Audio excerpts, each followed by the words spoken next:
Hi, everybody, and welcome to the Kylee Cast. I'm Kylee Griswold, managing editor at the Federalist. Please like and subscribe wherever you get your podcasts. Leave us a 5-star review. It's such an easy way for you to help out the show.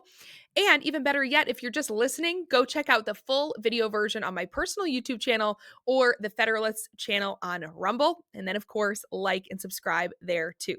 If you'd like to email the show, you can do so at radio@thefederalist.com. I would love to hear from you. Today, I'm so excited to welcome to the show Melissa and Nevaeh Souza, a mother-daughter duo from Idaho. Today, Melissa shares the story of finding out that she was pregnant with Nevaeh. It was unplanned, unexpected, completely out of nowhere at what seemed like the worst possible timing. But Melissa Souza chose life. And now, 20 years later, Nevaeh is here to tell her side of the story as well. Plus, Melissa and Nevaeh co-wrote a children's book, Tiny Human, and they're here to talk about it today. All of that and so much more on the Kylee Cast. Without further ado, please welcome to the show, Melissa and Nevaeh Souza.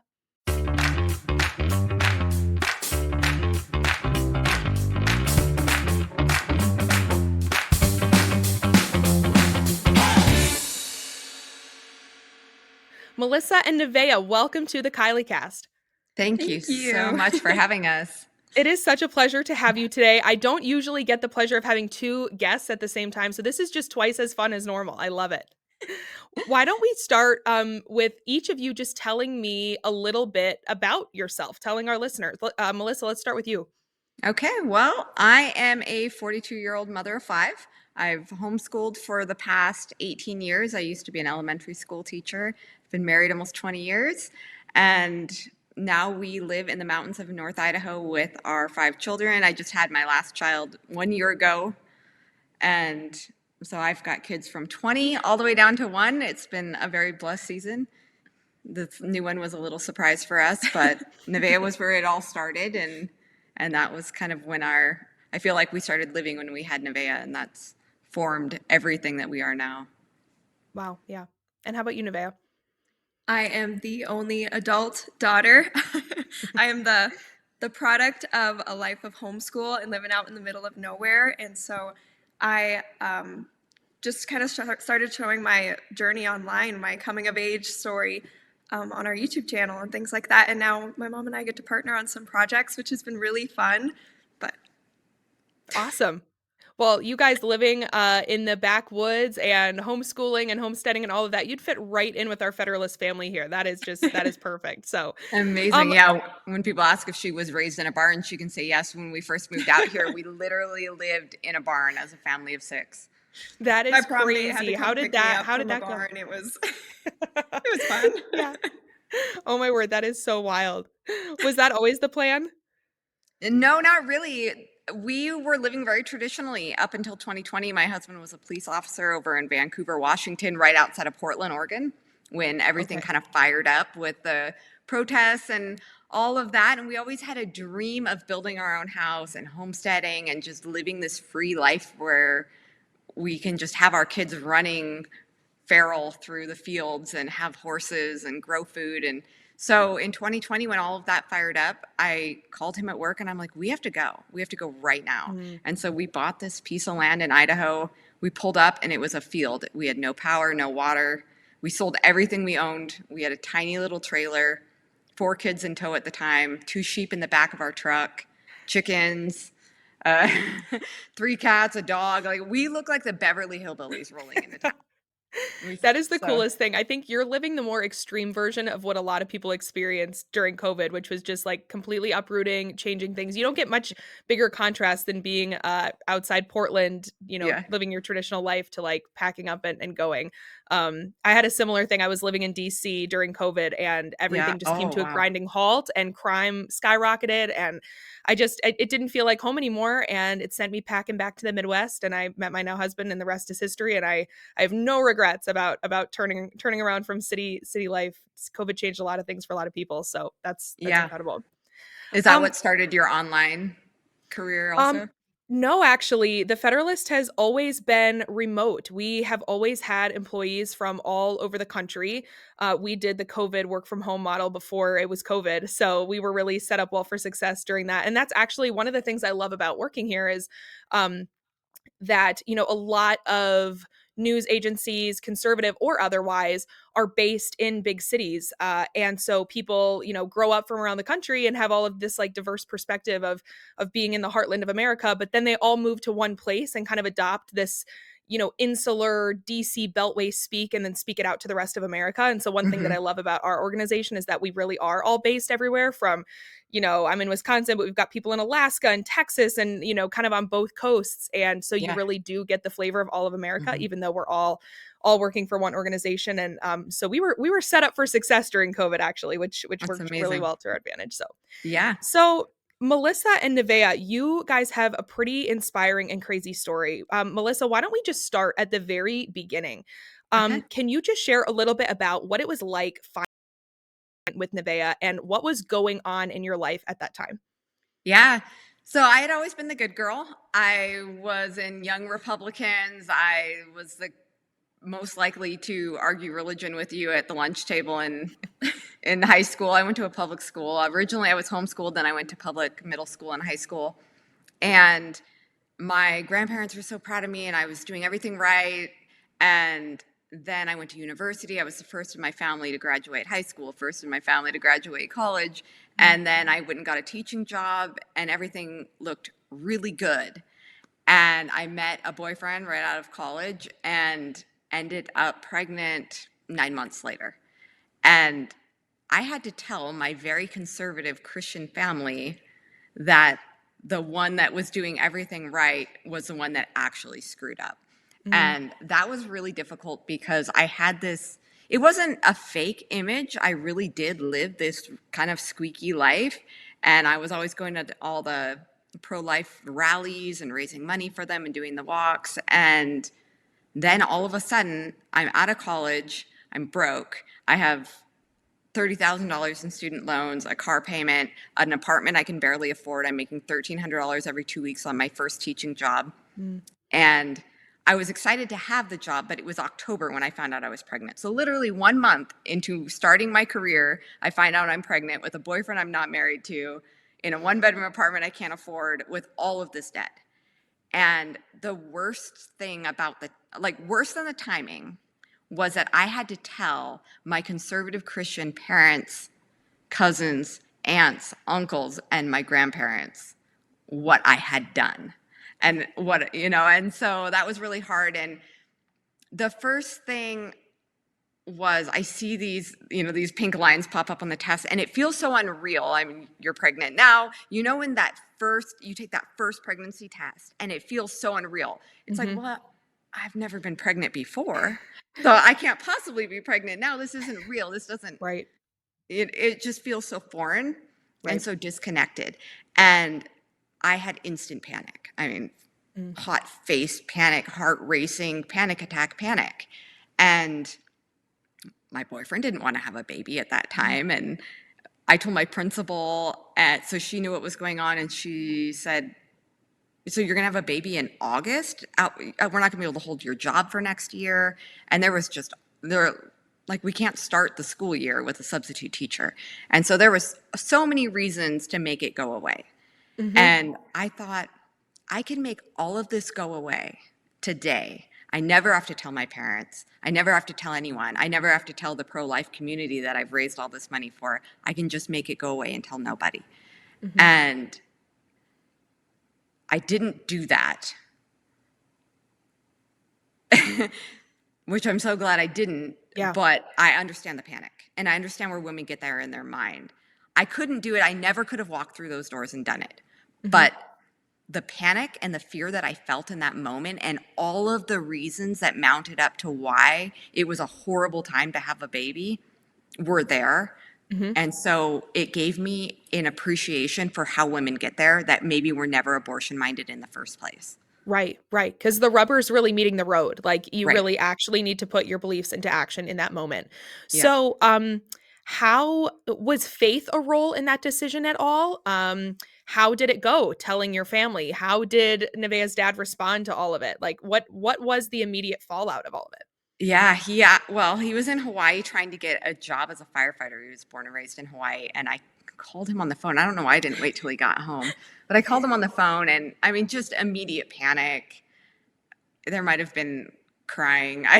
He was, we were 22 years old. We hadn't known each other very long. And now it's like, hey, you're now stuck with this person. You don't have to marry them, but you have to parent with this person forever now. Mm-hmm. And so I think there was just panic on both sides. He was not happy about it. Mm-hmm. And I called and told my parents, and my dad told my grandmother. My grandmother called me and said, we're going to tell your grandfather that you got married in Las Vegas, because that's where I was teaching. And I thought, really? And I was like, you don't have to protect me, Grandma. It's okay. And she said, I'm not protecting you. I'm protecting him. And that broke my heart. I thought, he would be so disappointed that my grandmother, his wife of 60 years, is going to lie to him. And I felt that I had made my grandmother lie to my grandfather. Mm-hmm. And so it was this there was just so much shame around it. Yeah. And so being raised evangelical, Christian, conservative sometimes puts added pressure. So it's how good girls can go and get an abortion, because they don't want that shame that they feel. And maybe I blew some of it up in my mind, but that moment with my grandfather was such a wake-up call of, like, I had really messed up. But instead of wallowing in it, instead of going and making it go away, we decided, no, we're going to lean into this. We're going to do better. We have a child on the way. And we went to that first ultrasound expecting to see nothing. Honestly, I thought they were going to put the ultrasound wand and say, there's nothing here. Because there had never been anything there before, like it didn't feel real.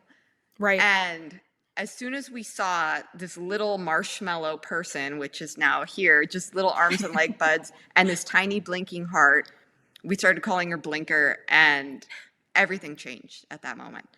Yeah. She was real, and it was time to improve our life for our child. And that's when we really started living better. Wow. So I love, it's such a challenge for just the faith element of it too, like, because what we believe about God and what we believe about human life should inspire confidence in those moments and boldness and like rather than shame and fear. And I think, there's been a lot of tide turning on that since different, like purity culture and things throughout evangelicalism. But what a beautiful picture of like being able to overcome that shame and see that beautiful blinking heart on the screen and just like resolve to to bring her life to fullness and completion. So let's see, Nevaeh, I would love to know just like how your mom's experience and then now your experience has shaped the way that you think about pro-life issues and abortion, and also just like what made you decide to speak out on this issue. Yeah, so as the daughter of a woman who went through this unexpected, unplanned pregnancy and hearing, my mom's thought process when she was pregnant and that kind of shame that a lot of these girls feel, it really put into perspective what a lot of these women are facing. And so I always just wanted to be really involved in the pro-life space, because I feel like a lot of times we can be so focused on, trying to get these women to keep the baby that then we forget afterwards to continue that support and to show them that motherhood can be possible. I am the product of a woman who chose life, which is something I don't take for granted, because 1/3 of Gen Z has been aborted. 1/3 of my generation is missing. More than not, women in that position will choose to have an abortion rather than keep their baby and choose life. So I'm very grateful for that. And I feel like that's such a great opportunity to then go and share a bit of that testimony together. Like, hey, I turned out amazing. She turned out amazing. Like, everything is fine. There was so much fear and uncertainty in the beginning, but that doesn't always have to be the case. And there's so much support that can come later. And the pro-life movement does care about what happens to you and your baby. I feel like it's just a very important thing to show, again, like 20 years down the road, the aftermath of choosing life, because I think the uncertainty of it all is what drives women who might not want to have an abortion anyway to go ahead and make that decision, because they just don't know what that's going to look like years down the road. Yeah, they think it's going to derail everything. Right. Right. You are like the embodiment of the fast forward button. You get to show people what it looks like, what it looks like 20 years later to actually choose life. Well, and Mhm. it's so crazy that you talk about the amount of the number of Gen Z Mhm. people that have been aborted. And I mean, those numbers I think are probably so much worse now too because of the availability of chemical Yes. abortion. You know, Yes. women no longer have to get the courage to walk into a Planned Parenthood and put a face with a Mhm. pregnancy and, you know, see an ultrasound and hear Mhm. a heartbeat. Now they and or, you know, their coercive boyfriends can order chemical abortion pills from even from a pro-life state and have them mailed Exactly. right to your door and nobody needs to know. And Yep. that's just it's so dangerous. And I mean the numbers are truly awful. I saw Planned Parenthood numbers from 2025. I think they performed almost 500,000 abortions last year, and that's just Planned Parenthood. So Mm. that's not these chemical abortions, that's not other abortionists, that's just Planned Parenthood. And Planned Parenthood alone amounts to almost 1,200 abortions every single day. Now Yeah. multiply that by the number of abortions that we never even know about because again they're just coming through pills in the mail, these nameless faceless lives that we will never even know about. And so it's such a beautiful picture to be able to hear a story like this, hear about the fear and the shame and, you know, all of the inter-family dynamics and the faith element and all of that, and be able to say look at what this looks like 20 years later, because you don't have to make that choice, you don't have to order those pills, you Mhm. can do it, and it can be a beautiful beautiful story. Yeah. Yeah, absolutely. Like what you were saying about the numbers, you're so correct on reported numbers versus Planned Parenthood numbers because Mhm. they like to fudge the numbers around. But it's reported that there were 1.1 million abortions in 2025 when you count Planned Parenthood and everything else. 24% of those were abortion pills. It is so Mhm. easy to do telehealth. Nobody has to know. And we're even seeing men ordering abortion pills. Mhm. Why is it that men are allowed to order an Mhm. abortion pill on telehealth and then slip it in their girlfriend's drink? They shouldn't have any access to these. And all the states where they have complete abortion bans, they're now able to jump on a phone call and still get a chemical abortion. Mm. So it is becoming easier and easier. And anybody who's been pregnant for the first time realizes that disconnect. Even if you're excited, it doesn't Mhm. feel real till you see your baby on a screen, Mhm. until you have that ultrasound. And I just wish that every person would be required to have an ultrasound before getting an abortion. It would be such an easy requirement. And 50% of those abortion minded people are going to walk out and not get that abortion. Right. Well, Well, and that's genuine knowledge. That's genuinely educating women on what's going on in their bodies. If you want to go with this narrative of we want women to have a choice, at least allow them to make an educated decision. If right. you keep them in the dark about what's going on within their body, what's going on with their baby, and you just keep dismissing it all by saying it's a clump of cells, don't worry about it, doing things virtually, removing an actual safety consultation in the process of that as well, you're completely disconnecting the mother from what's actually going on inside their body.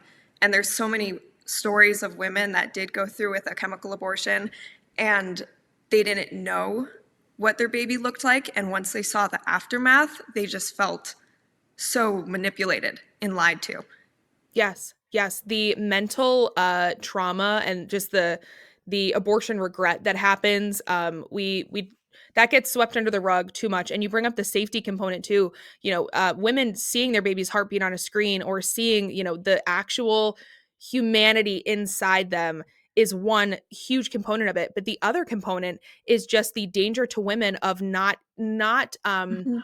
not, uh sorry, seeing on an ultrasound confirming that the pregnancy is actually that the baby is actually implanted in the uterus because with ectopic pregnancies women take these abortion pills, they can rupture, hemorrhage. I mean the rate of these things is much higher than the FDA warning on the label. There was an Ethics and Public Policy Center study that showed I think it was 22 times more likely to have an adverse event, don't quote me on that, but I think that was the number, than what the FDA warning on the box says for these abortion pills. I mean, it's truly horrible for women. So, you know, even outside of just women's choice, also women's health and safety just been thrown completely out the window in the name of autonomy and you know, women's reproductive rights, whatever that means. So These Mhm. are super important issues. So you two are very passionate about this issue, but you don't just stop there talking about it. You have decided to write a pro-life children's book together, which is so exciting. It's called Tiny Humans, which I love that title. It's so cute. Um, can you give us a sneak peek? Tell us what exactly is in the book. What is it about? Yeah. So, Tiny Human is the story of Tiny Human from the moment of conception, from the moment he is a burst of light, which we have found out that during conception there is a literal burst of light, which is such a beautiful symbolism for the start of this journey. And it follows him from the moment he's a little zygote in conception all the way to the moment of birth. It shows all of the stages of development. There's also that faith aspect mixed in with like a presence of God throughout the book. And the whole point is to show that this person, no matter who it is that he's going to become, has a purpose. And another very important element is to show children that this isn't just a clump of cells. From even the time they're itty bitty, I mean, at 5 weeks old, they have a heartbeat. 5 weeks old, they have a heartbeat. Already, they're Right. living, they're moving. I think it's incredibly important to show that side of gestation because through public school education and the stuff being put out by the abortion industry, they don't know. And teen girls who have only ever been fed that information and what's coming out from Planned Parenthood and everything like that, they don't know. They don't know what a baby looks like at 5 weeks or 10 weeks. And this is not medical. This is not going to be a Yes. medical book. It's going to be told through a sweet story of Tiny Human conversating with his creator as he grows and develops in the womb. And so it's a really lighthearted story. It doesn't mention abortion at all. Tiny Human was not destined for abortion, or at least we don't know if he was or not. It's just this tiny human being developing, speaking with his creator, and being just excited about every new stage. And it shows the humanity of a baby from the moment of conception until birth, that it's still the same person, it still has the same worth, the size doesn't matter, the stage of development doesn't matter. He is still destined for this journey, and God still created him for this incredible purpose. And there's a moment in the book where he says, it doesn't matter how small you are, you were special from the moment I made you. And him at birth and him at the flash are the same person and the same value. And so our hope and our dream for the book is that children will embrace this sweet story of this baby developing, whether it's a big brother, big sister book, or it's just a book that any child can love because all babies love babies. And that they will remember Tiny Human if they ever end up in the situation that I found myself in. So maybe a decade from now, a 5-year-old little girl reading this story is going to find herself pregnant and scared, and she's going to remember reading Tiny Human and remember that that tiny little 5-week embryo with the little arm and leg buds was so excited about its little arm and leg buds and was flopping around and being squishy in there and mattered. That Yeah. tiny human had a purpose, and so does hers. I love it. It's like Horton Hears a Who, except with Imago Dei. A Yes. person's a person, no A matter person, how no matter small. how And small. yes, I love it. Well, and it's so important. And this is something I think that the left has understood very well, which is that the younger you can introduce concept to kids, they will adopt that. That completely shapes their worldview. If you don't talk about human life and its inherent value or not with a child, somebody else will. And if you walk down the children's book section at Target or any other store, you will be bombarded with books that are promoting not just cutesy little illustrations, not just hop on pop, but a very clear worldview. And lacking in the industry is books that share truth, immutable truth about the importance of human development, about the humanity of the unborn. I mean, these are foundational things that children need to learn from the youngest possible age. And I love that you say, it's not a book about abortion. Abortion is never mentioned. We're not like shoving this very gruesome concept into the face of young children. but teaching them from the earliest age and from an age where they can understand this is the same person from the moment of conception until they are born and beyond. Like, this is one life. That's such an important thing for them to know and understand from the earliest age. Yeah. Um, yeah. Well, and in keeping with that, so like I said, the publishing industry is dominated by these far left narratives, by, I mean, just absolute turning of the natural order, turning of truth on its head. Rainbow books, pride books, I'm like books about instilling trans indoctrination in children. They never use the word, but this Yeah, but person you has can two choose your daddies, and gender and yep. yes, yes, exactly. You can wear a dress and do this thing, gender bending and all of that. Mhm. The industry is dominated by these kinds of books, and you are finding that as you try to find an illustrator for your book. So, can Yes. you speak to, either one of you, speak to some of the roadblocks that you've run into and where things are at with the production of your book in this horrific publishing landscape? Yeah, so we've been having quite a difficult time finding the perfect illustrator for this project because it is very important. We have a very specific art style in mind. We want Tiny Human to just be adorable. We want him to capture hearts. And the whole point is that the book isn't clinical and medical or scary. It's cute and soft and, it really humanizes this little developing baby. So we've been searching all over for an illustrator, and we have gotten like 40 no's. So many no's. And a lot of people seem very interested in the project until we really kind of give them an idea on what the book is about and the mission of the book. And then all of a sudden, oh, I don't know if I really want to put my name on that, or my schedule's busy. A lot of, actually, we're really busy. So we'll get illustrators that we've contacted mostly through LinkedIn or Instagram, and we'll reach out to them because we're trying to find this unique vintage 1920s Cupid doll meets Precious Moments vibe. And something that would just remind me of the books that I read in the 80s, the golden books, that kind of look. And when we find these illustrators, they're very excited. Yeah, I can make these vintage babies. Absolutely. I'd love to illustrate a book. Thank you for reaching out. And then they want, what is this book about? As soon as I say a preborn baby, they're out. My schedule's busy. Oh, you know what? Actually, I don't know that I want to illustrate a book. I don't know that I would be a good fit for you. And it just total 180. And we have run into that time and time and time again. And the publisher was an easy one for us. So I wrote a book last year, and I partnered with Brave Books. And Brave Books does exactly what you said. They try to instill these Christian truth, liberty, freedom, bravery, morality in children at a very early age. And so it was a no-brainer to partner with them on the first book. And then I didn't know that they'd want to take this book on because it's a human instead of animals. They tend to work mostly with animals. But they were on board. They were like, absolutely, let's do this. This is going to be a challenge. And they told us, and we thought, no, we'll find an illustrator. And they were so correct. Even reaching out to the illustrators that they have on their Rolodex, that ages me by saying, but they're running into the same thing. They're running into so many just crickets, no response, or, oh, our schedules are too busy, or, oh. I had one lady said, maybe I'll do it anonymously. And she was a Christian artist. Wow. And even Christian artists are afraid to touch it because she said, I think it could hurt me moving forward. If this book gains any kind of traction and my name's on that cover, I don't know that people will work with me in the future.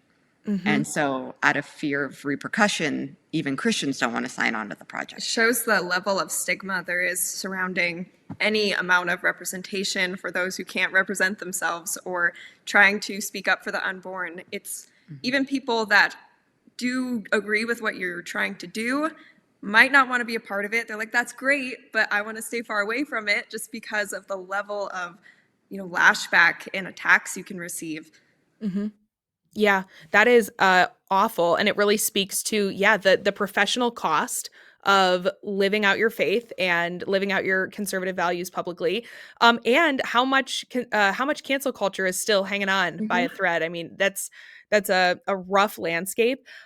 If we happen to have any illustrators who are listening Yes. who would love to illustrate a book like this, where can they reach you or Brave Books to say, hey, I raised my hand. This is exactly my art style, and I would love to illustrate a book like this?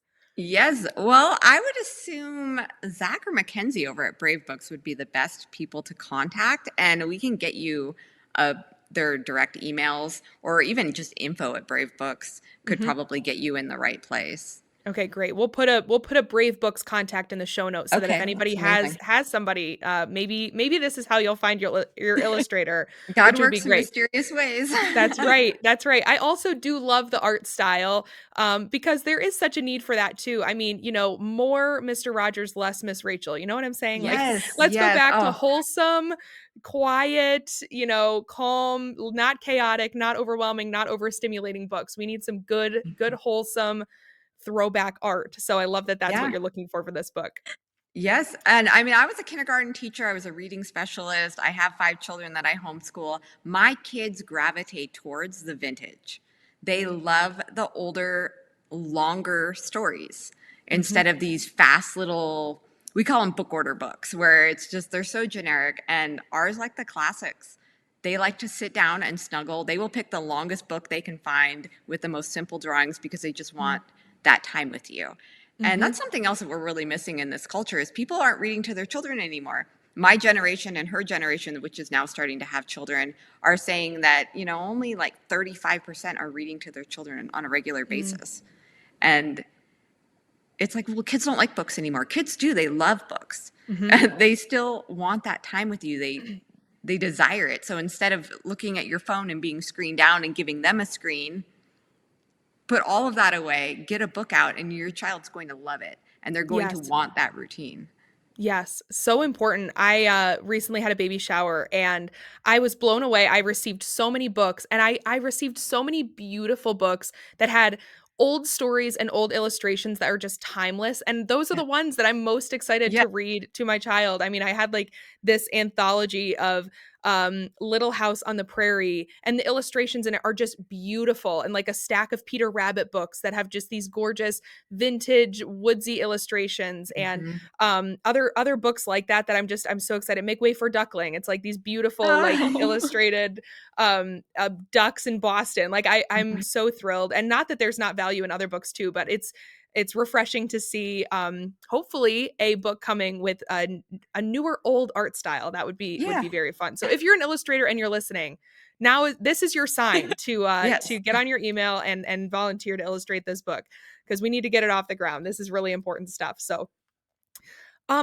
let's talk a little bit about changing gears away from this topic. Let's just talk about your work with Good Simple Living. This is like totally separate, but your family has quite a following on YouTube and other social media platforms because of this homesteading and tiny home and the move that you did and all of these things. So, how did the channel start and what kind of content do you create? Well, it's definitely lifestyle content. Originally, we were kind of a DIY build channel because we had to build everything, but that's never what our intent was. We always just wanted to be a lifestyle channel. It started not out of desperation, but kind of by accident. I was Okay. trying to learn how to produce food and grow food and do all these things that we needed to know when we moved to Idaho. So we tried these skills in Washington first, baking bread and raising rabbits and raising chickens and gardening and canning. And so I just started putting these little videos out, and a few of them kind of started taking off. Mhm. And we bought this land out in Idaho as a retirement property. And we didn't know how, I mean, it is literally in the middle of nowhere. We are 60 miles round trip from a stoplight or anything like that. And Mhm. so I thought, what are we going to do out there? We can't move out there till we retire. But then I wanted to raise my children this way. And so I would just pray to God every day, like, show me the path. There has to Mhm. be a path. There has to be something. Just show it to me. And then very quickly, I had a video hit 1 million views about processing meat rabbits, of all things. It's a weird way to start. And then people started calling me the Rabbit Queen on YouTube. And I started this whole rabbit series. And I never wanted to be the Rabbit Queen, but that was like God showing me, hey, there's a there's a niche out there. There's a need for this, and this is what you're going to go do. And I was Mm. kind of like, like I don't think that's a good idea, God. I was like Jonah and the whale, but I didn't want it to end like Jonah, so I thought, well, I better listen. When God tells you to do something, you listen. So that's when I called my husband at work and I said, we have to go. Mhm. And he's like, at that time, the most I'd ever made on YouTube was $600 a month. And he was like, you're insane. And I'm like, well, we're not going to die. If we go out there, we won't die. We're employable people. Like we have degrees. We can go work at Home Depot. Like we can do something, you know. Right. Um, I'll do whatever. We're not going to die. Let's just go. God's telling us to go, and He's not going to call us onto the water and let us sink. Mm. And so we came out here and we just got to work. We started building a tiny home. We started getting power and water and all of these things and just filming it and putting it out there and showing what are the kids doing. And that was a hard thing because we're very private, introverted people. And there's a lot of stigma about showing children online and these family channels and these making your kids recite lines and interrupting their lives and their privacy. And so we tried to find a balance where we would show them and that we were a family, but people are always wondering, why aren't your kids building? Why aren't they a bigger part of the channel? And it's because we don't ever want it to disrupt their lives. Mm-hmm. And so I think we made some mistakes in the beginning and we've gotten better as time has gone on and reeled that back a little bit. But we're just a family living and we don't shy away from our faith anymore. We used to. And I started feeling like God gave us this platform and this opportunity and we need to glorify Him in it. Yeah. And we took a hit. The very first thing we did is we went out to Nashville. We got invited to go on the Daily Wire. We went out there and we showed it on the family vlog. And we dropped so many subscribers and our views tanked. And then we thought, you know what? Let's start a podcast. Let's really Double lean down. into this. Let's double down. Let's spend an hour talking about our faith and our politics and our family and why policy matters and why politics matter. Because a lot of people are like, oh, you're Christian, stay out of politics. Don't muddy yourselves. And it's like, no, these things matter.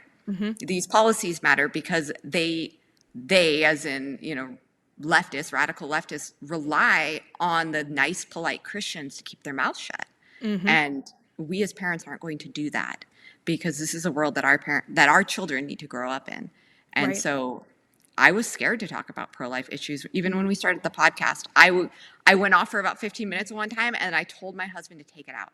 I said, no, we're trying to build this. That is such a divisive issue. Take it out. And that whole night, I couldn't even sleep. I felt so ashamed of, I'm not honoring God. I'm being a coward. These children matter and somebody needs to speak up. And not that there's not other people, there is, but it's one thing when it's these vloggers you've been watching for 5 years, all of a sudden you start seeing, okay, I like these people and this is what they stand on.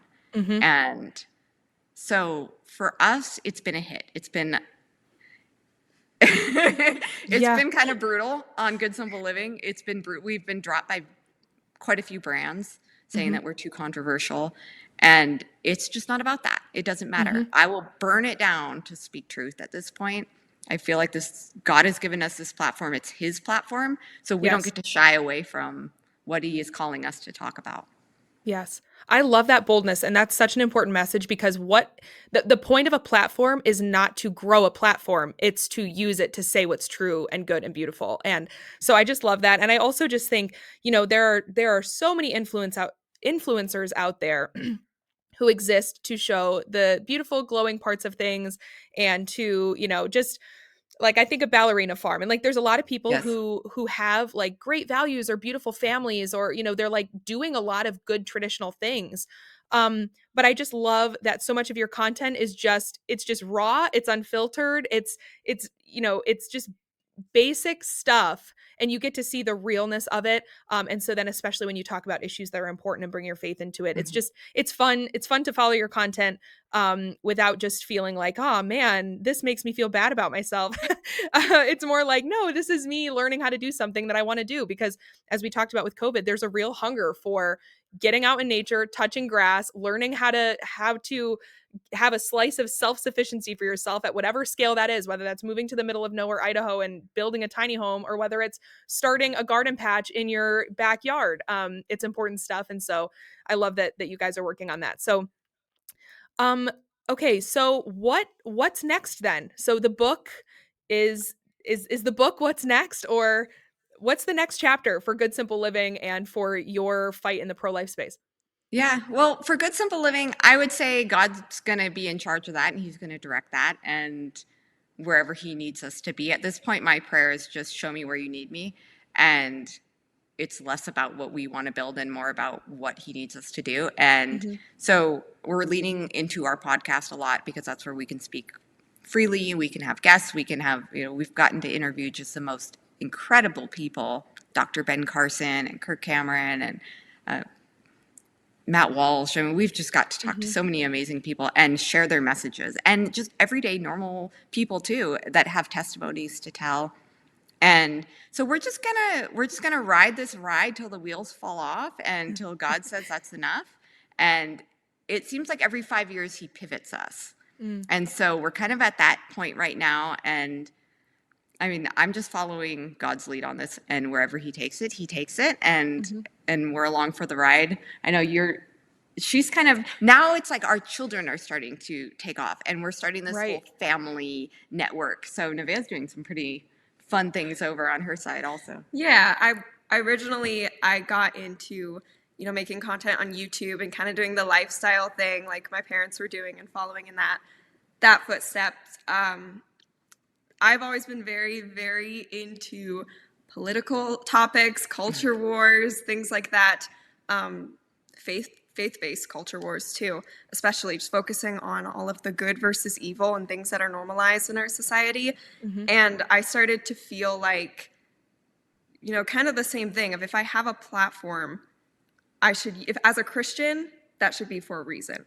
Mm-hmm. Don't let the online clout and desire to be so liked by everyone and to take off and have everyone subscribe to you and everyone know you cloud my judgment when it comes to what it is I want to do with my platforms. Mm-hmm. So that's when I started trying to just attend all of these events that were doing the Lord's work, in my opinion, speaking up for the unborn, evangelizing. I started attending a lot of like Daily Wire, Turning Point type events. And then I started a second channel, Right Side Up, to do more Christian content. And that has been, I just got into that, and that's already been such a huge blessing. It's such a fulfilling thing because there's a lot of lashback and a lot of censorship. I've been banned on TikTok like 3 times already. She has. I've never seen someone get banned so quickly on TikTok. TikTok hates me. So does Twitter. Twitter also banned me. Yeah. But, Yes. The big tech giants tend to hate people who believe the Yes. things that we believe. So yes, especially when it comes to topics like the pro-life movement. If you speak about that on YouTube, they hide it from everyone. It is so difficult. And that can be, something that clouds your judgment as well. It's like, well, I want to speak about this, but it's going to hurt me. Mm-hmm. Subscribers may never come back. YouTube might hide me. And so I want to make sure that I never have my judgment clouded by things that are so worldly like that. Mm-hmm. And I want to do what I can in the same way my parents are trying to do, to go where I'm being called to go and to speak on things that actually can make a positive influence. That's great. Yeah, I feel like her generation, speaking of especially female influencers, is so important because we have all these young women that really need good influence. And when you are speaking up for the preborn, then you can really alienate a lot of the women. That's like the one issue that they're not always on board with. But it's such a proud moment for me as a mom to see my surprise panicked line on a pregnancy test now speaking up for the preborn and using her life to glorify God and fearlessly. I mean, she's more fearless than I am. And I think that we need these young people to rise up. And that was such a loss in Charlie Kirk because he was really, really rallying the youth. And everyone was on fire for it. And they were brave because he was there to guide and protect. And when crazy would start to show, he would hammer it down. It was like whack-a-mole. Like he was always there to just bring sensibility to it. And so now I think we see a lot of young people kind of floundering. They don't know where to go right now. And there's a lot of noise and there's a lot of division on the right. And so we need young people to speak truth and to be fearless about it and to remember what the message is and stop all this infighting. And so I think that I think that's so important. I love seeing young people rise up. Yeah, we need them to. Hmm. Well, that's a good segue to where I would love to close this out, just to bring it back full circle to your story of becoming pregnant with Nevaeh. Um, what would you say to your younger self now? If there's maybe somebody listening who's finding themselves in the exact same situation, they're young, they are in debt, they, are surprised and maybe are feeling shame or like feel like they can't tell their parents, their family, the situation that they're in, like what would you say to them? What do you wish you could have told yourself back then? Yeah. I would tell myself that your life is starting now. This is when it gets good. This is Mm, the beautiful chapter in life. Everything before it doesn't really matter. That's when you were living for yourself. Because I always say that I was a Christian, I was raised a Christian, but I didn't understand the love of God until Nevaeh was laid in my arms. Because when mm, somebody gives you a human being that you love more than yourself, that is when you understand the love of God, why he mm, was willing to die for us, why he was willing to put up with all the shenanigans that he puts up with mankind, because there's unconditional love there. And I had never experienced that before. And when you experience this unconditional love, that's when not only the most beautiful chapter in your life begins, but that's when you decide to really start living for something that matters. mhm, For me, I've had 5 children now, and with the birth of each child, my life has gotten better because I've tried harder. I'm like, mm, no, I have to do this for them. And so life didn't get harder and more difficult. Life got meaningful and better with mhm. the birth of even an unplanned child at a young age with all this debt. We got out of debt fast. We went and got better jobs. We went and bought a house. Like, we dug in and we did everything because now we had something worth living for that wasn't yourself. Right, It wasn't self-serving. right. And it will improve if you embrace motherhood or parenthood or fatherhood. It will improve who you are tenfold. You will Mm, become a better person. You will become a happier person. You will have so much purpose, and it's not about you anymore. And that's a beautiful thing. That's a good thing that will inspire you every day to put your feet on the floor and do better. And so I would just tell my younger self, like, the fun is starting now. Now's the fun part. And man, soak it in because it goes so fast. I love that. That's such powerful stuff. And I love the faith element of that. I mean, we get a few beautiful pictures of the gospel, and but not many are more profound and just beautiful as like Christ in the church, but then also mother and child. And just, I'm thinking a lot about that right now, that like the reality of this is my body given for you. And Hmm. like the way that mothers do that for their children, that fathers do that for their children, just like Christ did that for the church, just like God did that to sacrifice his son. And just what a beautiful picture, and the way that we get to be part of that and just like taste that in a tangible way, when we embrace the call to parenthood. It's Yeah. such an important and beautiful thing. So Nevaeh and Melissa, thank you so much for being on the Kylee Cast today. It was such a pleasure having you. And all of my listeners, go follow Good Simple Living, go find Nevaeh on YouTube, follow their stuff, and stay tuned because there is a wonderful book that will be coming out as soon as we find an illustrator. So, Yes, we just need an illustrator. Just an illustrator. yes. Thank you both so much. I hope to have you back again soon. Well, thank you so much for having us, and congratulations on your upcoming birth. Congrats. We're very happy for you. Thank you very much. Thank you.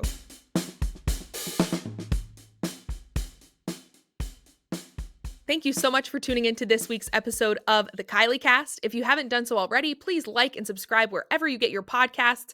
Leave us a 5-star review. It's one of the easiest and best ways you can help out the show. What is stopping you? As always, I will be back next week with more. So until then, just remember, the truth hurts, but it won't kill you.